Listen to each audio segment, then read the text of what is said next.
सुंदर वन में गुरु उल्लू बहुत ज्ञानी थे। उनके पास एक पुरानी भारी पुस्तक थी जिसमें जंगल के सारे पेड़ पौधों और जड़ी बूटियों के बारे में जानकारी थी।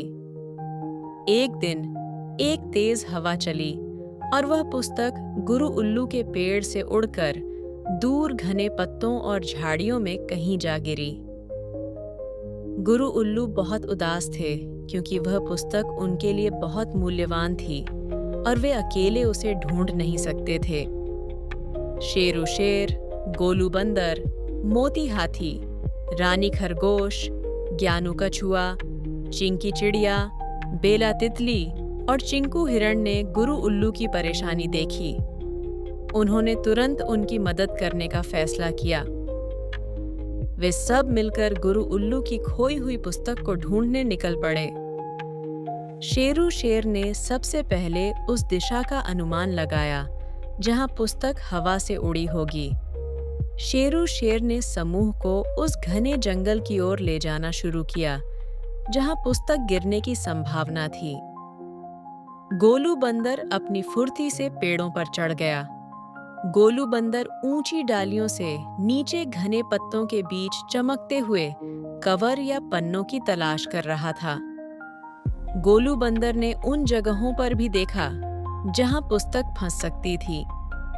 मोती हाथी अपनी विशाल सूंड का उपयोग करके जमीन पर गिरी हुई मोटी शाखाओं और घने पत्तों के ढेर को सावधानी से हटाया। मोती हाथी ने अपनी सूंघने की शक्ति से भी उस जगह का अंदाजा लगाने की कोशिश की जहां पुस्तक गिरी होगी। रानी खरगोश जमीन पर कूदती रही।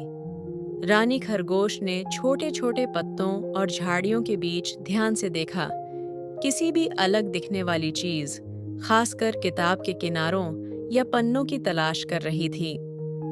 ज्ञानू कछुआ धीमे और ध्यान से चलता रहा। ज्ञानू कछुआ ने एक एक इंच जमीन को परखा, ये सुनिश्चित करते हुए कि कोई भी छोटी जगह छूटे नहीं।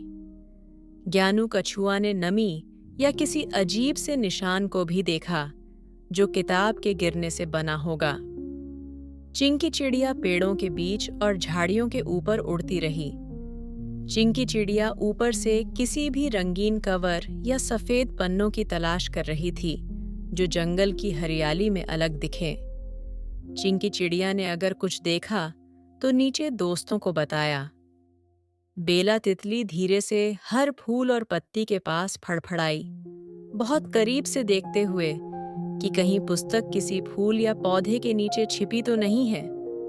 बेला तितली ने छोटे छोटे पत्तों को भी हटाया। चिंकू हिरण अपनी तेज नजरों का उपयोग करके पेड़ों के आधार और घनी झाड़ियों के बीच देख रहा था। चिंकू हिरण ने उन रास्तों पर भी नजर रखी जहां तेज हवा पुस्तक को धकेल सकती थी। शेरू शेर, गोलू बंदर, मोती हाथी, रानी खरगोश, ज्ञानू कछुआ, चिंकी चिड़िया, बेला तितली और चिंकू हिरण सबने मिलकर काम किया। बहुत देर तक खोजने के बाद आखिर में ज्ञानू कछुआ ने एक पुरानी झाड़ी के नीचे घनी काई के बीच पुस्तक को देखा। पुस्तक थोड़ी धूल भरी थी लेकिन सुरक्षित थी। गुरु उल्लू ने अपनी पुस्तक को पाकर बहुत खुशी महसूस की। उन्होंने अपने सभी दोस्तों शेरू शेर, गोलू बंदर, मोती हाथी, रानी खरगोश, ज्ञानू कछुआ, चिंकी चिड़िया, बेला तितली और चिंकू हिरण को उनकी मेहनत और मदद के लिए धन्यवाद दिया। उन्होंने सबने सीखा कि मिलकर काम करने से कोई भी खोई हुई चीज ढूंढी जा सकती है और दोस्तों की मदद सबसे बड़ा खजाना होती है।